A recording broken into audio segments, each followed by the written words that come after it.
Hi, hello guys, this is Shahul. Welcome back to my YouTube channel. Today the topic is something quite interesting. I just will make your past to compare with your present and apply that to your PG preparation to get your exam preparations way better. Just imagine your schoolings. Even during your 12th public examination, you would have got adequate holidays in between the examination in which you would have revised all the things that you have studied in the whole 1 year and tried vomiting it out in the examination, and you would have got good marks. Even during your MBBS college life, you would have got some leaves in between the examination, say anatomy and physiology and biochemistry, in which even if the book is huge, you would have managed to brush through all the important topic at least a day before examination. The reason why I am giving you this much examples is throughout your life, starting from your LKG to the end of your final year of MBBS, you have been practicing something called as short-term memory, and you have never practiced long-term memory. See, you have studied for the whole year. Despite studying for the whole year, you just need 1 or 2 days before the examination in which you can brush through all the topics to just reproduce it in the examination.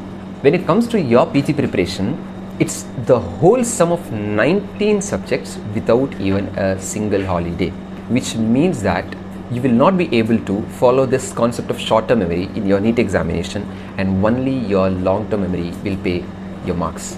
Let's analyze something about short-term memory and long-term memory physiologically. Physiology states that short-term memory is one which is there in the neocortex for a temporary period of time, say 2 or 3 days, and it just gets weaned away.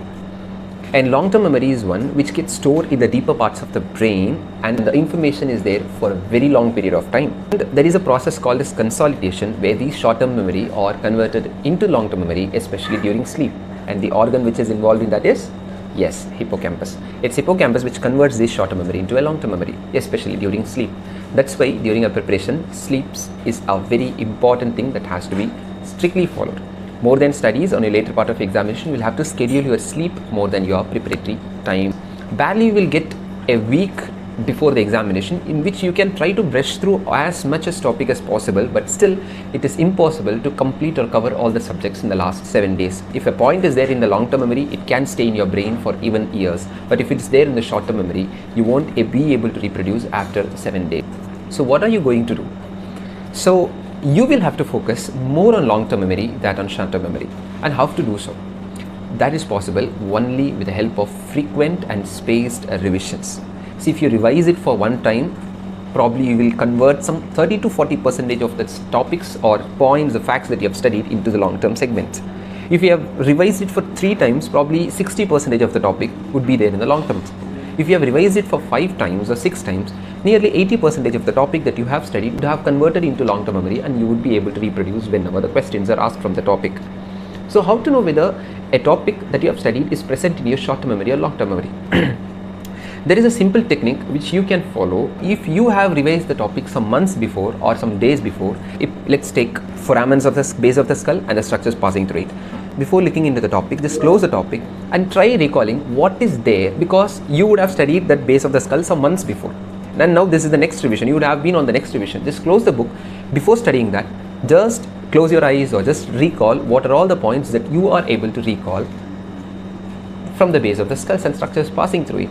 Now you would come to know that you would be able to recall 30 to 40% of the points, which means that those 30 to 40% of the points are there on your long-term memory, and you don't have to focus, because since it is there for a month, it will definitely be there for another 2-3 months, because it is there from the long-term compartment of your brain which is being reproduced. And the points that you're not able to recapitulate, you're not able to revise or recall, is the one which was once upon a time stored in the short-term memory, and it is not being consolidated and it is not being converted to long-term memory, and you will have to revise once again to even convert those points into the long-term segment. Believe me, only long-term memory will help you to get through the examinations. You will not have time to study all the 19 subjects 2 or 3 days before examination. So make sure you convert all the subjects into long-term memory by having frequent and multiple revisions and get through your examinations. Thank you.